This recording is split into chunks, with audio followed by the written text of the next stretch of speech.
How can we disagree without causing division? Number one is to check your heart. Check the posture of your heart when you are communicating your differences. So this means you need to ask yourself, even before you speak or even as you continue to engage, what is your main purpose? Is your purpose to build the other person in truth, or is your purpose to prove that you are right?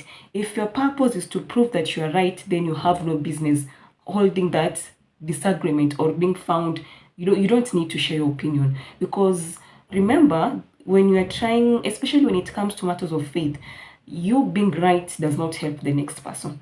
Even if you're right and then the next you end up harming the next person, so you being right, what has it helped you with? What has it helped the next person with? So as we share these disagreements, or as we share these different opinions on the topics that we are not agreeing on, it is always good to remind ourselves that even as you're sharing your opinion, even as I'm sharing my opinion, the main purpose here is to build the other person.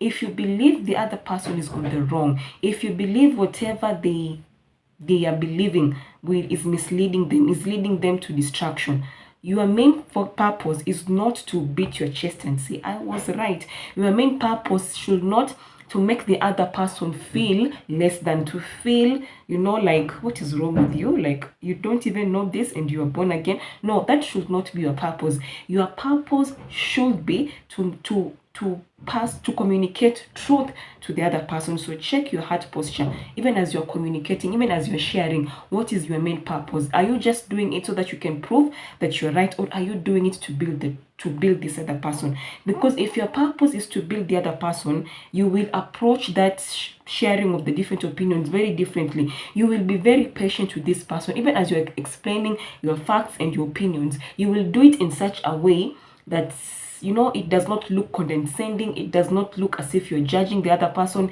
It does not look as if you are wondering what is wrong with them. If your desire is to communicate truth, the way you speak, the way you present your truth will be, it will come out in a very different manner. Even if the other person starts going the darker side, maybe they start becoming abusive or they start becoming condescending, even if they take that approach, if for you who your desire is to communicate the truth, you should compose yourself.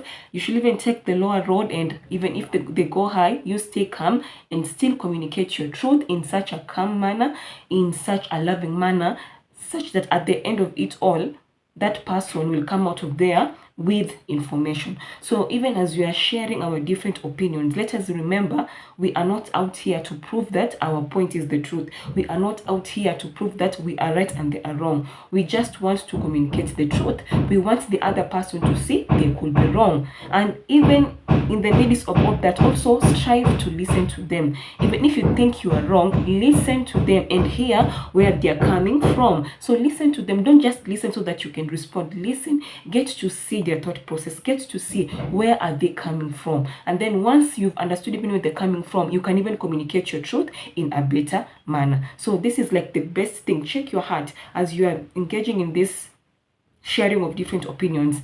Is your heart to prove that you are right and they are wrong? Is your heart to prove that you're more knowledgeable, or is your intention actually to help the other person know the truth? And even as you go through that, make sure you are listening with the intention of understanding where they're coming from, so that even as you communicate your truth, you communicate in a way that it will benefit them.